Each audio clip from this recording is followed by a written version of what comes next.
Hey everybody, Weem here. Welcome back to Dwarf Fortress, episode number 9. We have had some things going on. Let's just put it that way. You can see that I've got walls missing here out in the Stonesend side. You can see where I had the towers, those are gone. The stairs are gone and now ramps. I've been playing around a bit because it turns out Dwarf Fortress gets kind of complicated in the way it handles putting walls on top of walls, which is to say, you can't put walls on top of walls. It seems you can put walls underneath walls, and walls can hang over, away from a wall. So you kind of have to build in a bit of a roundabout way. Now, what I did was I separated this left and right to kind of demonstrate. I got one going and then the other one not quite started yet, so I could kind of show you what that's all about. So basically, you can build a wall. We can do it on this level just fine. But when we go to the one above, we can't put a wall directly on it. You can build walls off of it as long as it directly connects to it. So over here in Stonesense, you can see I've got a ramp that goes to a wall, which has a floor you can stand on. And then I have a fortification wall built off of it. So this is something the dwarves can shoot through. So that's what I wanted, and that's all I can do right here. I can't do one to the left of it or the right of it if we go over here, left or right of it, because it's not connected. Now there is a wall here, so we could do one here if we could get up on this wall. We can't at the moment. So on the left side, I went ahead and did a wall and a wall next to each side of the ramp, so I had a run of 3, which let me do the 3 fortifications, which you can see right here. These 3 fortifications on the right side, right screen rather, but left side of the bridge. So I've got those up and completed right now. I have another wall down below that's being made to walk on so they can actually make this turn. And then out here you can see I've got fortifications now. These literally hang over the water, and I thought, I think they're okay. I don't think they'll collapse, just like this one isn't falling straight down. So the ones out here I'm not going to worry about, and I've set those up on the right side as well over the water. I'm going to do that at the front, I think. I might wrap it all the way around. I'm not quite sure yet. I might wrap it somewhat around and then stop. I'm not really sure, but that's what I figure I would do up at the front. And then if I go back to the right screen here, so basically they'll be able to go up the ramp and walk along the wall here and have the fortification to shoot through. So I think that's what I'm going to do.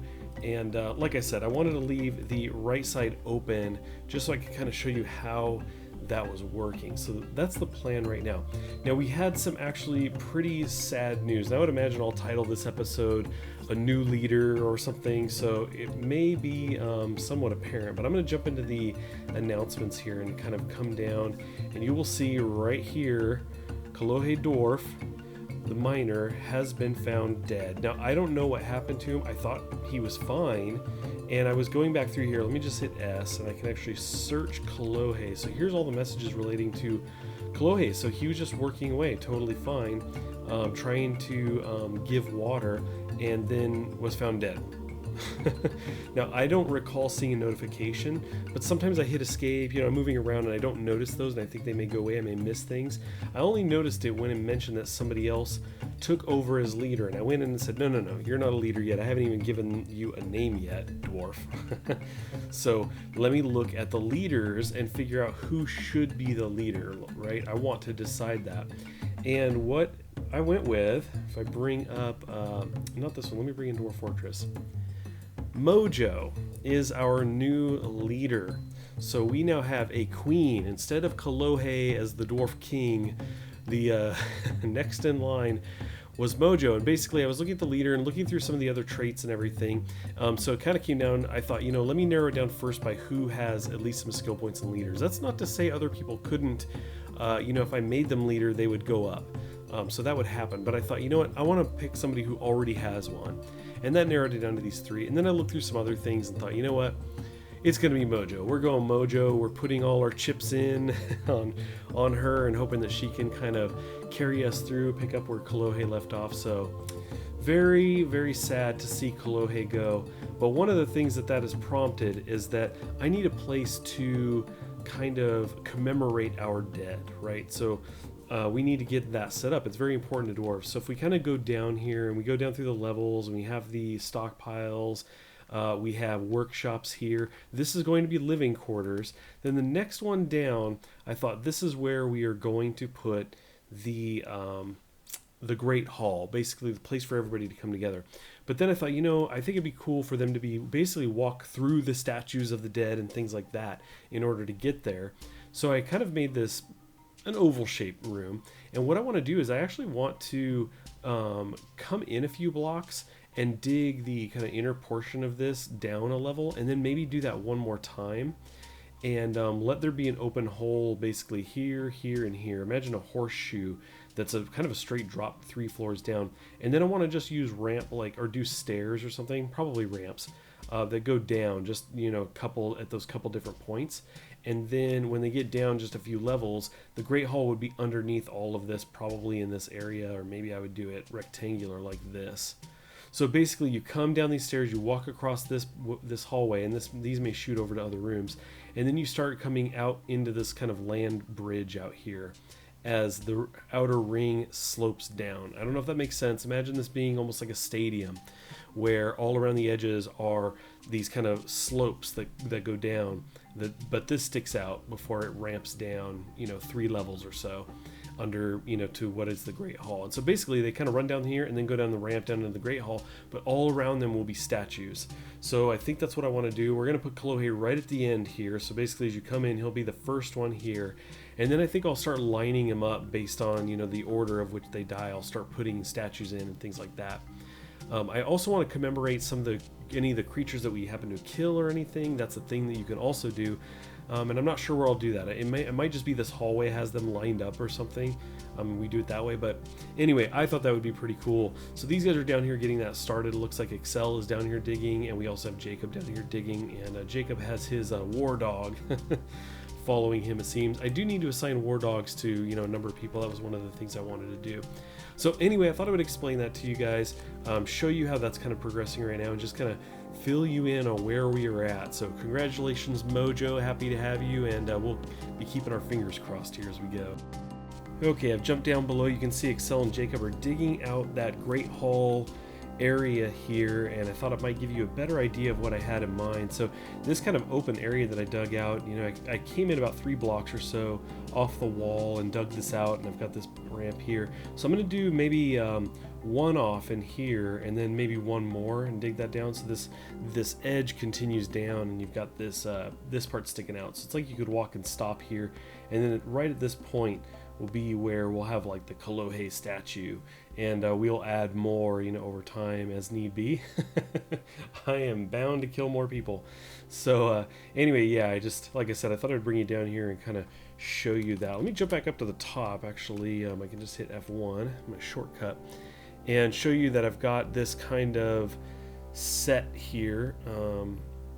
We've got the walls in and wrapping around the ramps and everything. I'm looking over Stone Sense, and it looks like this like double-sided ramp. It's like, can anybody actually get up there? And if I go up one more, I guess there you can see the ramp finish up top, and you can see we have the fortifications there. So we're pretty good. We've got a really good setup here. A number of dwarves could line up along here firing arrows, you know, at anything that might come at us. So I think this is a pretty cool setup. I might do something on each side in case something came and attacked from the side. So I might do something similar to this in almost a tower fashion, not necessarily along the whole length of the wall or anything, just some portion. I'm not really sure though. I haven't decided on that, but I think that's going to work out pretty well. Okay, we have got this pretty much set up and ready to go. So if you look over here on the left, as I mentioned, walk out here and you would be able to make your way down the ramp. That's this guy here. We get the ledge for the Kolohe statue, openings on the left and right side, ramps so they can actually walk down and place some statues here and everything. So I'm going to go ahead and cycle down through this kind of slowly. So this is the next level down, down again. And we can already see over here on the left, Excel's down here with some other people. They're smoothing the edges of the stone columns down here because then we can engrave them, and the dwarves love that stuff. So if I go down again, that's when you can see you come down the ramp and you get to walk right into the open room in here. So I may end up tearing out the floor, putting in some different material. You can see that we have some material to be picking up here, and I'd like it all to be consistent. So I'll probably dig out this entire floor and then replace it, do some other kind of flooring down here. I'm not really sure. I like the idea of doing some kind of different material for the floor coming in here and then making it go down the middle and then doing a trim of some sort around it. But anyway, I think this is good for now. Again, these guys are down here smoothing everything over. So there you go. You can come down the stairs and then walk right up to the ramp and on down. I think this is a pretty cool setup. I like this a lot. So let's see about the statue actually right now. Let's actually just kind of take care of this now. Statue is S. And, oh, we have to make the statue first. That's right. We need the mason here. Let's see. Let's go up here. We'll add a task. And we need a statue, U. There we go. Cool. And let's see. I'm going to actually go to details. Can I go to details on that statue? Specify stone. Let's do that. And then we've got some different stone here. Now, I don't want to just do the limestone, so we'll do the diorite. I think select material. Okay, actually, I think it said diorite statue, right? I don't remember. Maybe it already said that, but that's cool. We're going to add a task in for that. I could make more of those while we're there. You know, it's me. We're probably going to need more of these, right? So let's see. Statue was U. I hit S and that didn't work. Well, it's rock by default, so maybe it wasn't diorite. So that's okay. D, and then enter, enter, and then we want to do the same here. D, enter, enter. So there you go, 3 diorite statues. I think that's probably good for now. I don't need to really repeat it and get a lot of those going. I just want to get a few so we're somewhat ready. Now, there's nothing stopping us either from placing statues around and then just not assigning them to anyone yet. So that's definitely a possibility. I could go around and put statues all over. The dwarves like statues. It's just that you can then, I forgot the term. It's not commemorate. There's some term where you click the statue and then you can assign it essentially to somebody. So let's jump in here and go to build, and we'll do the statue. And we don't have a statue, but we can do the planning mode. So let's go ahead and shift P, and we'll place that here. So there we go. So that is the statue ready to go. We'll back out of here. So once they have the statue, somebody will come make it. And over to the left side, we can see the marker indicating that purple because it's ready to get that going. But there you go. The puppy is paying tribute. Tobol. Tobol the puppy is out here paying tribute. But yeah, this is pretty cool. I like this setup. This is going to be pretty fun. Let's get back up to the top and kind of take a look around at what's going on. We still have people running around doing various things. We did have the walls and everything done. That hasn't really changed. Let's see. Now, every once in a while I get this kind of graphical thing. You see this marker here, and I think it's like the bridge. Something's wigging out. It makes me think something's wrong until I like select it and then deselect it. But anyway, and then we've got wool clothing. Let's see, we have stuff laying around here. Pigtail trousers. So I'm not sure why these are here. Maybe this is Kolohe stuff, sad as that may be. It might be, I'm not sure, because I actually don't even know where he was. I didn't, I hit to go find him. I hit the button to locate him, but I didn't see him where I was. So sad to admit, sorry about that, Kolohe, but your body was not necessarily recovered. Well, you can see things are getting a bit stinky. We've got a little too much going on here. I probably need to figure out things to make with the all the fish here and get that sorted. So I'll do that in a bit, but I'm going to go ahead and pause this and drop us back down here, because what I realized, the statue went in, and then I realized I couldn't do anything with it. Some of you were probably saying, actually, Wayne, you can't assign that to someone who died. And so anyway, we can actually just set this area to be like a sculpture garden from the statue, but I was thinking of slabs, but this is cool. I kind of like that we have the statue centered here. It's kind of a cool thing. And then what I'll do is I'll use slabs and stuff instead.